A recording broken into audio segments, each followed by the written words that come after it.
Karen, honey, how are you doing? I'm great. It's really nice to see you again. It's so good to see Yay. you. I love it. All right, we're going to get right at it because we're talking hmm about the confusion of hormone replacement therapy. I'm going to say how grateful I am that it's being talked about, how grateful I am that it is an option again, and how grateful women are very interested in understanding like what other is this a lever I can pull to feel even better in my body to prevent some of these chronic conditions. And so we're going to get into more the nitty gritty because I know that once you kind of walk into the realm of HRT, the options, the application, all of it can get very confusing. Very. And, like anything, like any profession too, when we're talking about a practitioner being well versed in the topic of hormone replacement therapy, I would say a lot of them still are not. And Oh, so definitely. yeah. So a listener today may walk in somewhere where they're thinking, okay, they're going to get like, the buffet, the options that are going to be really targeted for them. But it could be that that practitioner just honestly, they have a very small menu of what is possible. Like some people are Yeah. only doing testosterone therapy. Like that's it. That's Yeah. all you can Yeah. get at that place. And then others are only doing, they're only doing patches or maybe they're only doing oral micronized progesterone. And then that's it. Like that's all you get at that store. So I'm excited to get into this because there's so much confusion. hmm And Karen, hmm even in your own journey, kind of navigating hormone replacement therapy, how long did it take you, or are you still finding kind of that right dosage, the right application? What does that look like for you? Yeah, it's always changing. I mean, Yeah, I I'm had a in my feeling. perimenopause years, and I Yeah. started to actually hit perimenopause and almost went into menopause at 42. And so I've been at this I'm now turning 49. So I've been at this for a long time, and I have gone down different routes, and we're going to talk about some of those routes today. One being physiologic restoration, where you're cycling hormones. I actually went down that road, did not work out for me. So then I went to a static dose, and then I went to a modified cycling dose.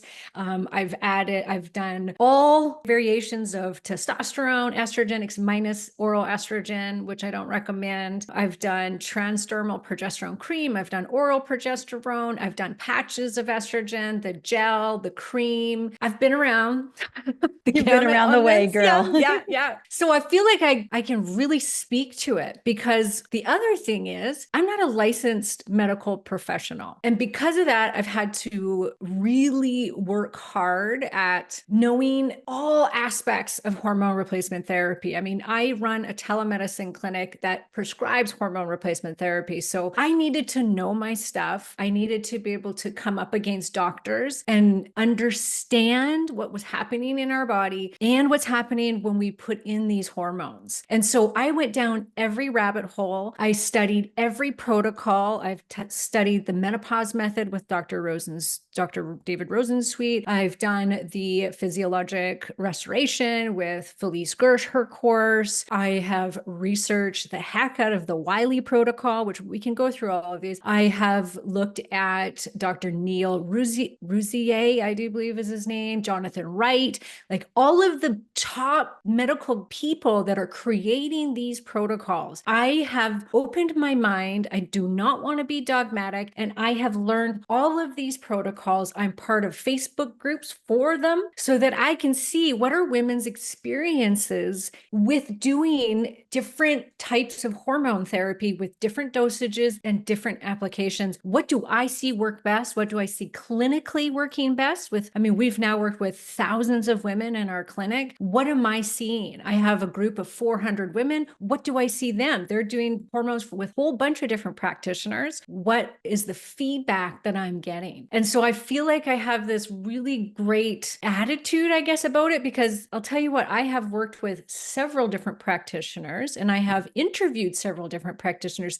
to come work for me. And I'll give you an example. I spoke with a nurse practitioner who was trained by Neil Rouzier. I hope I say that right. And she was like, I will only do oral estrogen. That is it. And I said, oh, you're not worried about it increasing the risk of heart attack and stroke? What about the fact that it raises thyroid binding globulin and lowers thyroid function? And she was just like, nope, nope, this is this way or nothing. And like, she was so headstrong and was not willing to look outside of how she was trained. And I was like, what about the patient? Like, this is the whole purpose of this menopausal, perimenopausal movement, is to listen to these women and see them as individuals, not as like cattle going through the, like just bringing them through like these pellet clinics do. It's like, shuffle them on through. It's a business. It's like, here's your pellets. See you later. Yeah. Exactly. We got to get away from that. Me too. I want to saunter into, I know some of my amazing audience is very similar to us. They're in perimenopause. And to be frank, when you look out into like what doctors are prescribing or when they're prescribing, I would say that perimenopausal women tend to be the odd woman out. We don't think that perimenopausal women need hormone replacement therapy yet, or not till the very end of their journey. And so I'm curious, in your experience working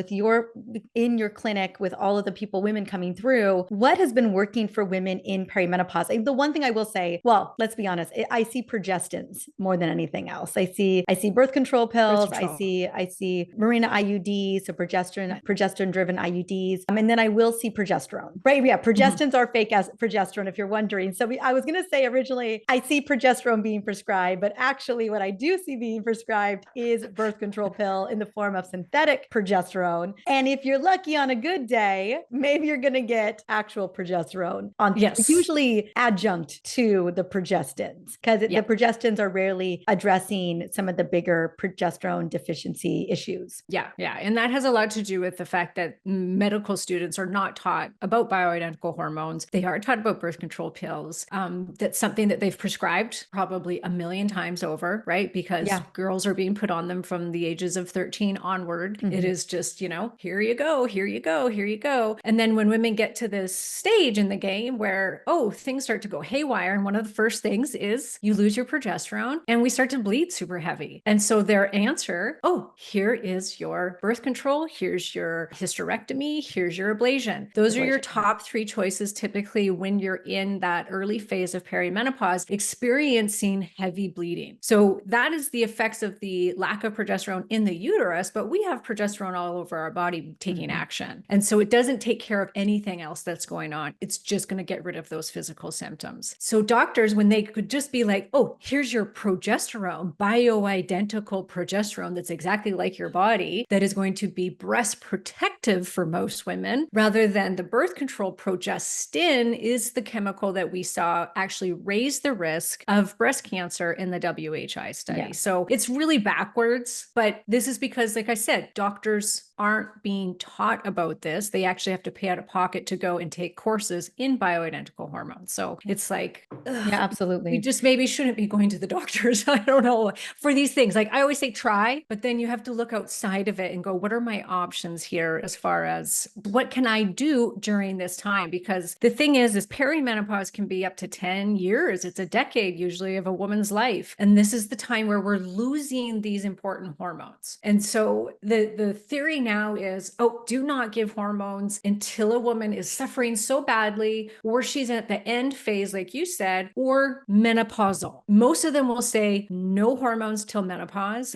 especially estrogen. Testosterone's rarely even talked about for women in the medical, like standard medical system. And so women have this decade of when it tends to be the worst. Actually, menopause symptoms can actually go down for women. It's like the roller coaster kind of smooths out, and you're still going to have symptoms of like brain fog, and your bones are going to get brittle, and your heart and things like this. Like it's terrible. Embedded issues. Exactly. Because we lost those hormones. Yes, but because they're now gone, and it's the sloping, and it's like the coming down and then the back up and back down. It's the erratic nature of like our friend calls Dr. Carrie Jones unconscious uncoupling. That uncoupling of hormones to receptor sites inconsistently outside of the rhythmic nature of have your menstrual cycle is chaos, and it drives immune system issues along with inflammation and so much more. That's what's driving those symptoms. And it is I would say, a big old warning sign of what to be paying attention to as well. Yeah. And so so I want to go beside, I'm glad you broke down the context of how we are failing women in perimenopause in general.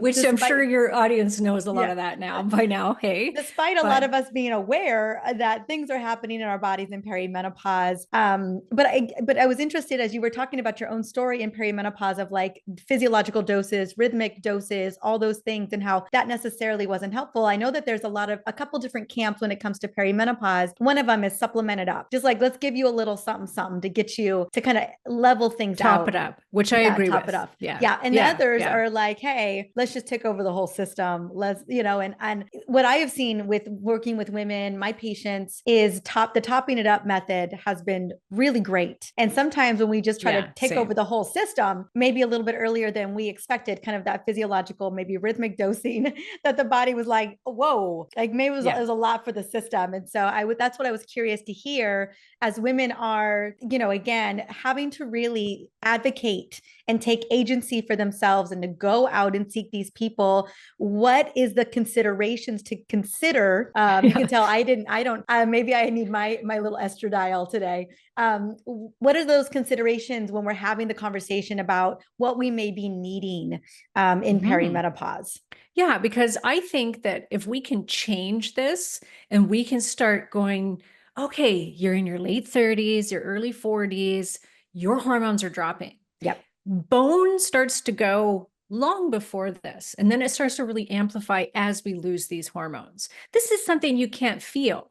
You're silent. There's things that are happening all over your body that you can't feel. So because you don't have hot flashes or vaginal dryness or moodiness or heavy bleeding, doesn't mean that you're not being affected by the loss of these hormones. And the earlier we can catch this, the better the health outcomes we're seeing. And unfortunately, there's no research on this, of course, but think of it as like just common sense, people, like common sense. Why is it our whole fertile lives, it's okay and it is safe for us to have boatloads of these hormones, and then we need to wait until we have none. And we're a hot mess. We've been suffering for 10 years. We haven't slept. We're 50 pounds overweight. Or I just heard from a woman who said, my relationships have suffered immensely. So can you imagine how many women get divorced or lose their partner, as far as like they have to leave their partner or their partner leaves them? Because during this time, the mental issues for some women are so severe. I talked to a very close family member who said, I literally feel like I'm losing my mind. She said, I sit there sometimes and I think, am I going crazy? She's 49. And I'm like, I said, what is this doing to your relationship with your husband? What is this doing with for your children? Like, and she's finally going, okay, I'm going to get on some hormones. And I'm sure this is going to help, because this has been her perimenopausal years that have made her feel this way. But how many women are like that out there? And we're saying, no, you can have an antidepressant, you can have an anti-anxiety when you've never had depression or anxiety or low levels of it until perimenopause. So it's very clear that it's probably the deficiency of these hormones. And this can be a small dip. This woman is still getting her period, and she is really greatly affected by the loss of her hormones mentally. And I've talked to several other women that have said the same thing, countless women that have said the same thing. So why are we waiting? Because it's not safe? Like, that doesn't make any sense. Why aren't our own hormones safe for us until we have none? Oh, then we can put them back in if you're suffering enough. When all of the research, when you go through it, tells us women fare better when they have hormones than when they don't. And that's just a fact. And some people don't like to hear that because because they're like, this is natural. We're supposed to lose our hormones and Mm-mm. replacing them isn't good and blah, blah. And it's like, okay, but have you actually done the research? I mean, we do so much medical intervention to help us live longer. Why are we not utilizing something that's really got an incredible safety profile? We've had these our entire lives. They're bioidentical to how we make our own hormones. We see that when women put them back in, it's like the light bulb goes off. They're like, oh my God, I feel like myself again. I feel amazing. And then they start to age gracefully. And you see this and you see it transform them, their skin, their hair, their attitude, their body, their composition. And they're just like, yeah, and then what's that doing? What's going on the inside that we can't see? And so I just think that we got to wind this clock back. Doctors need to start saying to women, oh, hey, you're carrying your 39. We got to start watching those hormones because now you're going to have an increased risk of developing different cancers, including breast cancer, because you're losing these hormones. You now are going to have an increased risk of osteoporosis, Alzheimer's, dementia, and heart disease because of the loss of your hormones. So let's stay on top of this. That is what should be happening. Agreed. Agreed. 100%. And in that same vein, I think the first hormone that obviously we know the first hormone that's going to decline for the majority of us is going to be progesterone, due to anovulatory cycles or just a less robust ovulation. Let's just call it like, and environmental stressors are not doing anything great for progesterone levels. And so what I will see is that women will be on either usually an oral micronized progesterone. And as we know, like the standard in the US is Prometrium. That is the prescription. And it comes in 100 and 200 milligram dosage. And that's basically what you're working with. Now, if it's compounded, you can play with it. You can extend it, release it. But I want to talk a little bit about, and I'm on an oral micronized progesterone, and I obviously done progesterone cream as well. And I find for me, luckily I have no symptoms taking oral micronized progesterone, and it is like a game changer for me. But I know that every woman is different, and so most of us will probably, if we do end up getting prescribed something, if you're going to the standard, your standard maybe a progressive OBGYN or a naturopath or whomever, that's going to probably be one of the first things that is recommended is an oral micronized progesterone. But talk to me a little bit about obviously the benefits and maybe the adverse reactions of oral progesterone and why that may be. There's a lot of controversy, and this is where people get super dogmatic, which is, I think, very interesting with the progesterone. So I've heard doctors, very well-known doctors, on their Instagram say things like, oh, if your doctor's prescribing you transdermal progesterone, run the other way, get a new doctor. This is because of one very small study that was done that showed that transdermal progesterone didn't work to protect the uterine lining. But there has been some studies done where it did show that it did protect the uterine lining. And so these doctors, and because there's no pharmaceutical companies that make a transdermal progesterone, they all just assume this doesn't work, it's not good. And it also doesn't show up well in blood. It overshows in saliva and it undershows in blood, which is interesting. So it builds up in the tissue of the body. And so that's why it's not picked up well enough in blood work. So because of that, a pharmaceutical company's not going to make one because they can't test it properly. But what they have done is they have tested the uterine lining. And there's been some great studies on that, not very many though, because there's no money in that. So there hasn't been enough, but it has been used longer than oral. And there are some protocols like the menopause method, the Wiley protocol, which uses high doses of estrogen. Like we're talking 8 to 16 milligrams a day. And they only use, in the Wiley protocol, transdermal progesterone. So if it didn't protect the uterine lining, are you telling me that a woman that's on 4 to 8 milligrams a day, every day of her life, that she isn't going to develop uterine cancer if transdermal progesterone didn't work? And this has been oh my gosh, Suzanne Summers was on this. So 25, 30, 40 years it's been around. Like it's been around for a very long time. Karen, let me just take a moment. So everyone's wondering, well, how do we jump over to the uterus? So just a heads up. So what I originally was starting with us just talking about progesterone as its own little, taking it for its own benefits. But what we are talking about right now is Karen is right now in the medical system. If you have a uterus, this is kind of how we silo progesterone only to protection of the uterus, which is just crazy to me. But I get it's a yes and. Yes, it protects the uterus from unopposed estrogen, and it does so much more. So this is what breaks my heart when women are told after they have a hysterectomy that they don't need progesterone anymore because they don't have a uterus anymore, which I'm just like, what? It's just as crazy. But most people, if you are put on any type of estrogen, oral, transdermal, it don't matter. You are going to be given an oral progesterone to protect the uterus from endometrial cancer or unopposed estrogen to the uterus. So that's what you're talking about. And it is standard of care if you are on any kind of estradiol that you take an oral micronized progesterone. And it's not standard of care to take a progesterone cream due to the fact that it is claimed that it is ineffective at protecting the uterus. And so what you're stating right now is that it is a viable option for protecting the uterus if you cannot tolerate or do not want to be taking oral micronized progesterone. Right. And so great clarification.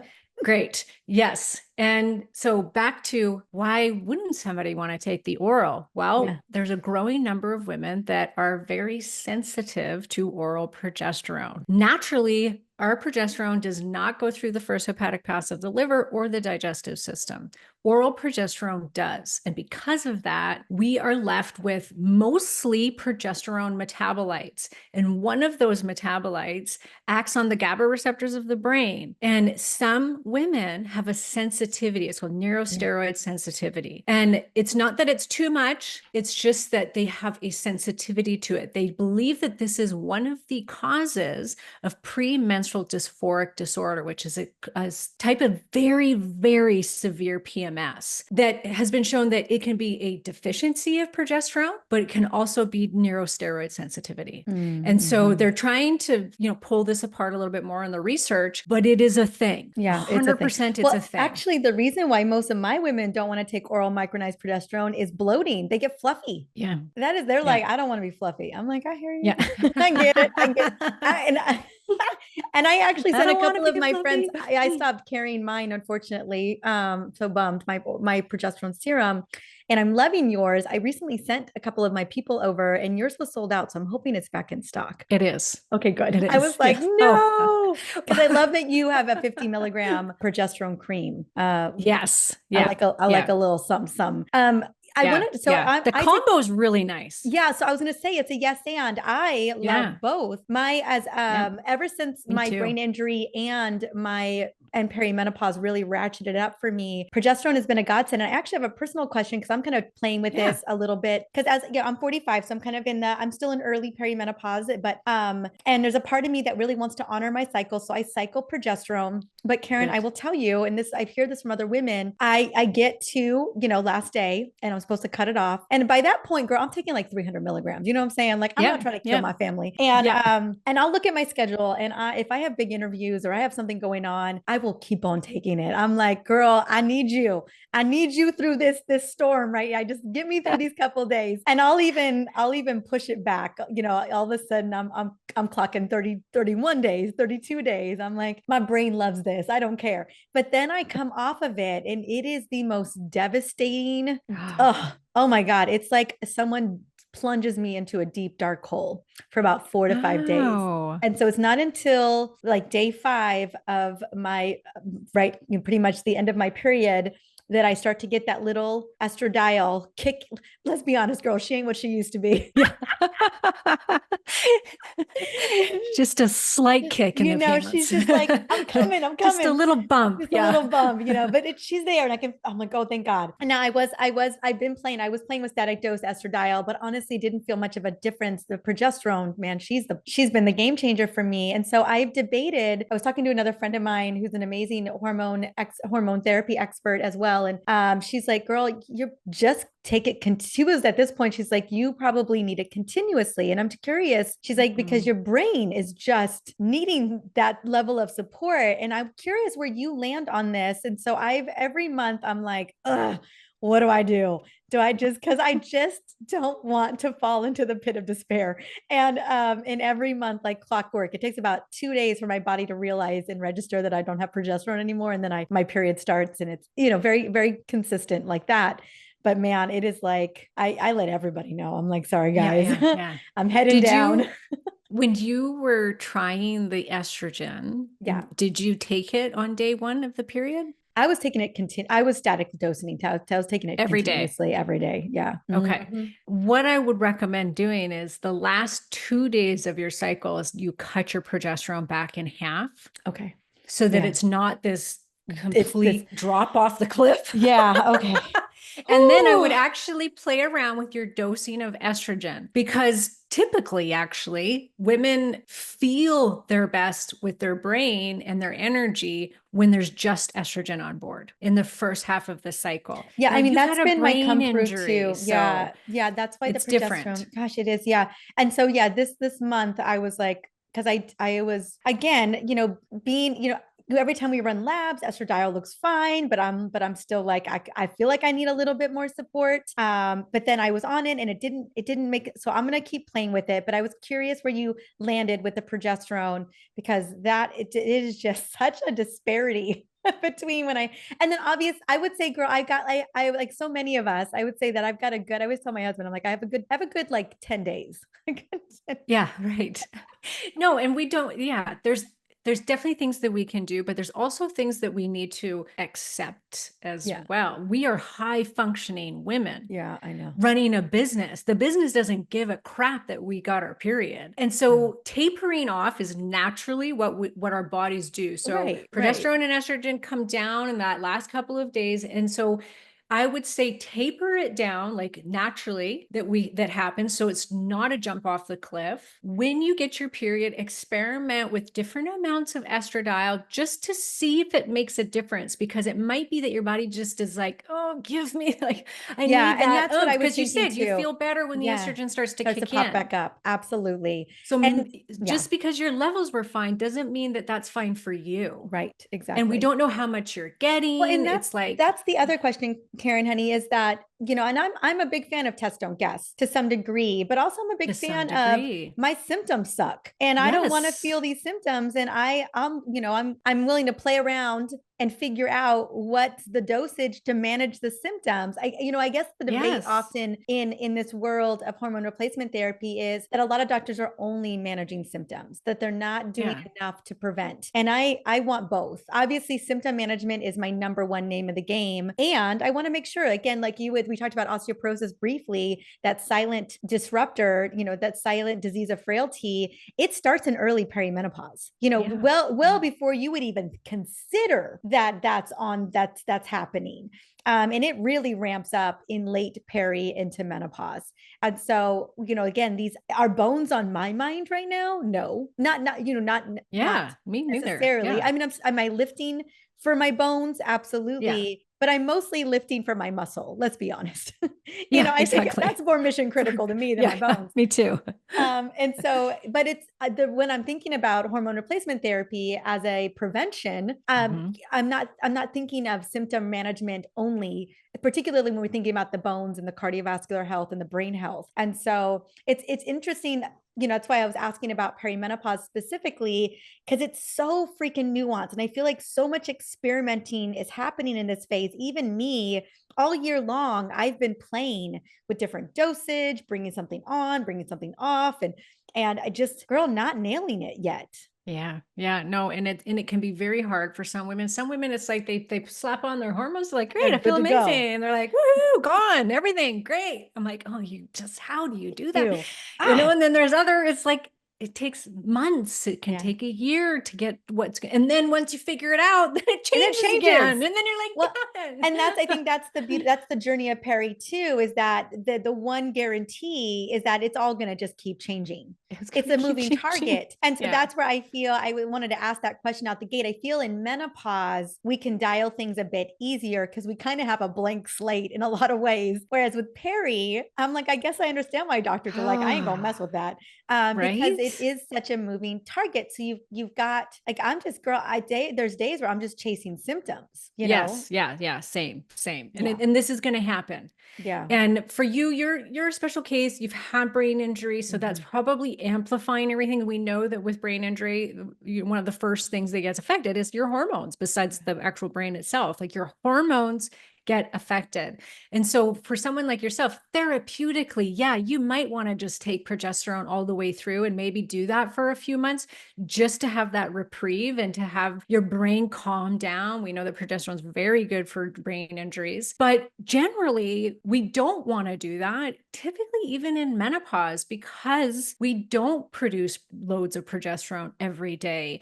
And what starts to happen is with progesterone coming in on a daily basis, you start to suppress estrogen. And estradiol is needed to upregulate the progesterone receptors.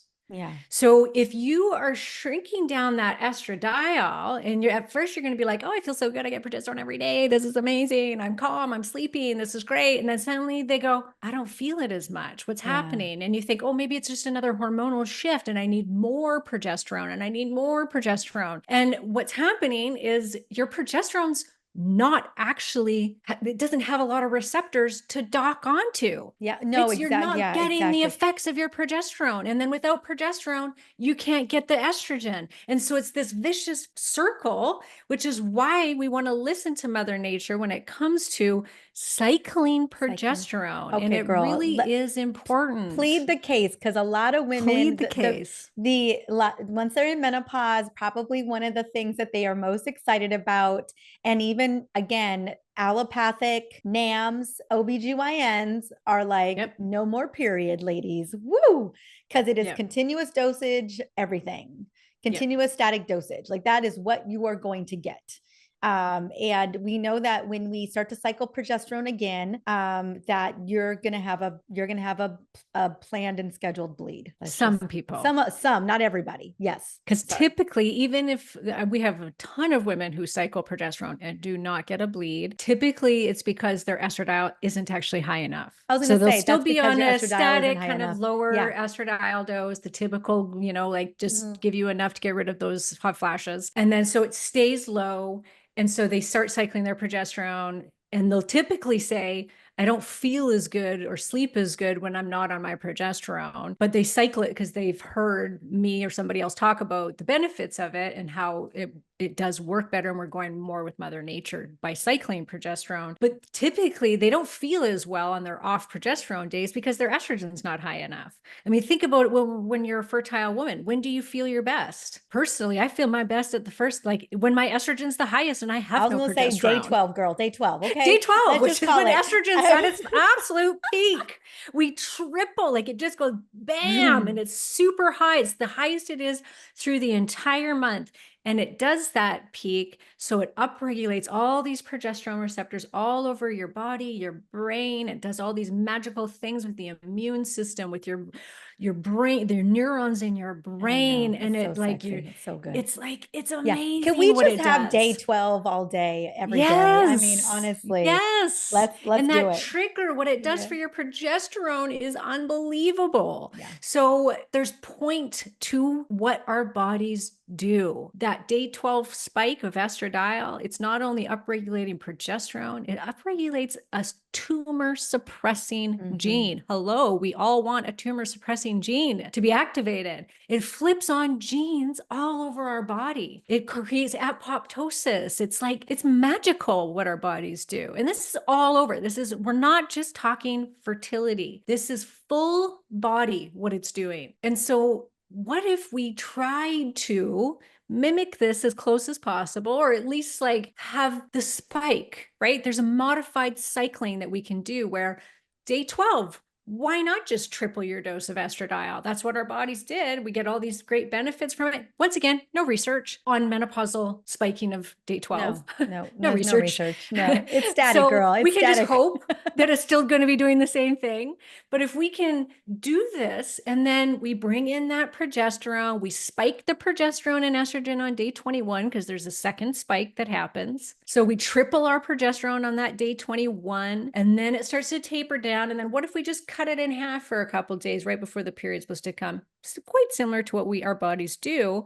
Could we feel better? Could you feel better on the first 5 days of your period? We don't know. You have to try. I mean, you have to try it. Yeah, let's talk. I know you were breaking it down just now, but I want to speak into, we debated whether we were going to get into this or not. I think, well, here we are. Cycling versus static dosing. And I know you just broke down kind of what does it mean to cycle HRT, but talk to me about what is really standard. So what are most women going to get? So let's just break that down real quick and let's go back to cycling again. And we got 15 minutes to make this work. So we're going to do it. Okay.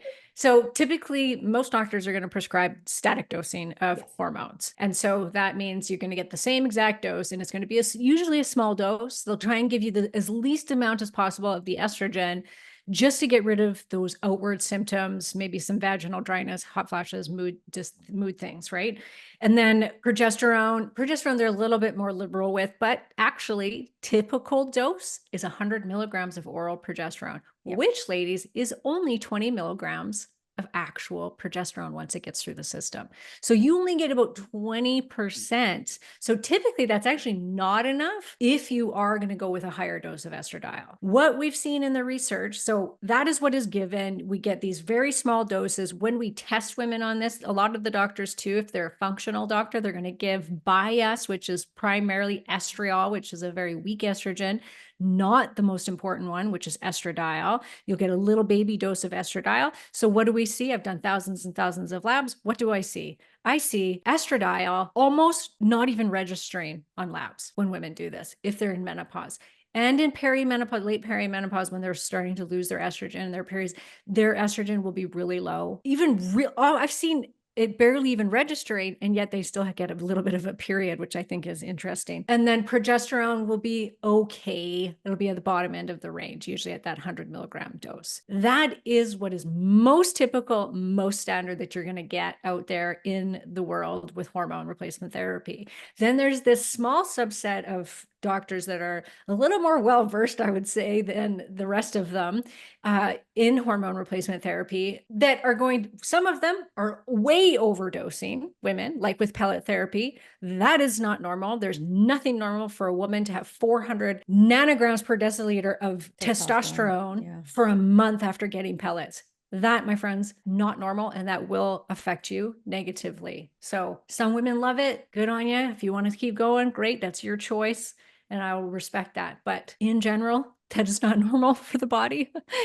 So small subset are going to go, oh, I understand the benefits of estrogen. I understand the benefits of progesterone. I understand how the body releases these hormones when we're cycling women and why it cycles. What's happening in these peaks and troughs? Because like I said, it's flipping on switches. It's doing all this magical stuff all over your body and brain. Those are the practitioners that will say, I know from research that if we get your estradiol to a certain number, which usually could never be done on these little small doses, static dosing that's being given, that if we can get that number up, we can see better brain protection, way less chance of Alzheimer's and dementia, brain volumization, which is like crazy to me.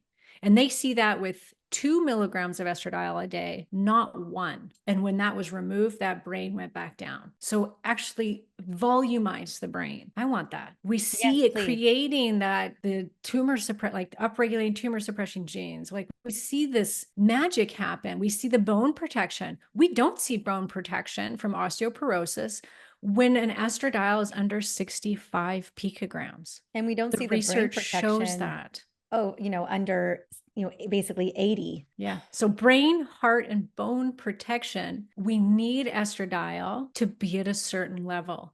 And then that's going to make your progesterone work even better when it comes on board. And then you'll maybe get better lasting effects from it. You're going to have the effects, the benefits, all the great benefits of all that estrogen in the first half of the cycle. And then maybe you'll feel better, and women will feel better for longer on their HRT. Now, all of this said, I also like to remind women, because they tend to panic. They'll hear me talking about cycling and progesterone and getting these levels up and not using Bias and how I prefer estradiol. And you don't know how many messages I get. of women going, oh, well, should I be cycling my progesterone then? What should I do? Should I not be using this bias? Like, oh my gosh, my doctor put me on bias. And I'm like, whoa down. Millions of women worldwide are on this static low dose biased, right? 100 milligrams per metrium. Or static low dose patch. Exactly. And many are thriving, and they feel good. They're thriving. We have, people like Dr. Rosensweet with the menopause method who uses bias and doesn't cycle his progesterone. He's been doing this for 30 years with tens of thousands of patients who are thriving. And so it's not to say that these other protocols won't work. What we see in the research, what we see in clinical practice, like it's all has to be taken into consideration. It also, the woman has to be taken into consideration. I have seen plenty of women who have to do something like the Wiley protocol at 8 milligrams a day of estradiol to feel their best and to eliminate the symptoms and the disease issues of menopause. And then I've had some women that need small little doses because they're super, super sensitive. They're like, oh no, I need like 1.05 milligrams of estradiol and 100 milligrams per ton. And that's it for me. Because anything past that, I don't feel good. I feel all weird in my brain. I get too sleepy. I get too, So it's individual. We can look at the science and we can say, looks like this is going to be what works best because this is what Mother Nature does. And there's purpose behind that. But I don't want women to panic and think that they're not being treated properly. A lot of, like I said, so many are doing amazing. And you have to remember that. So work with a practitioner who's open-minded, who is willing to see different protocols and try you on different things and different dosages and delivery forms. Because I'm telling you, it is from one person to the next, it is so different. If I took 300 milligrams of progesterone because I wanted my brain to work, I would be on the floor. I couldn't talk to you right now. That's how different you and I are. I don't like my progesterone days. I don't sleep. I feel horrible if I take too much oral progesterone. My brain is just like it's swimming. I gotta like transdermal is my thing. But everybody is different. And I need a static dose of a patch. And so going back to what does Karen do? I found that a low dose patch, 0.05 every day. Plus I top up with my estradiol cream and I triple it on day 12 and I shrink it back on the last few days. And then same with my progesterone. I have a couple days in there where I spike it up and I bring it down. So I do this kind of modified cycling because I still sometimes get a period. So I still I go with that flow. And in menopause, I plan to do the same thing. And if I get a little bit of a bleed, I am personally totally okay with that. Most people, when they get a bleed from HRT, it is not like the period you had growing up. It'll be very light. It'll just be a couple of days. It's not like this, like, it's not the same. And you don't get the emotional stuff. Oh my gosh, I haven't had PMS in years. I love it. Yes, I love that. I want women to know where they can go and check you out. And also, I love the fact that you carry transdermal hormones. And so I know I have a little coupon for people to go in. I'm going to have it in the link. I've referred so many of my patients and my friends and people because I love that you're rocking 50 milligram progesterone cream. I think it's amazing. I cannot tell you how many times I've had women say, oh my God, and these are women like in late 30s who, we start to see low progesterone levels. Gosh, way earlier I've been on progesterone cream since I was in my early 30s. Yeah, exactly. And so I'm obsessed. And I'm so grateful that you have it. And I was so bummed when I heard it was gone for a hot second. I had a feeling it was back in stock. I didn't check. Oh, yeah. People are freaking out. My friends were like, it's not there. And I'm no. Uh-oh. Okay. It's 3 weeks late because of the certificate of analysis was for some reason, it's the third company. We have to do this. We want our creams to be certified, safe, everything. So there's nothing that we could have done, but they had told us it was going to be in 3 weeks ago. And so we had this major delay.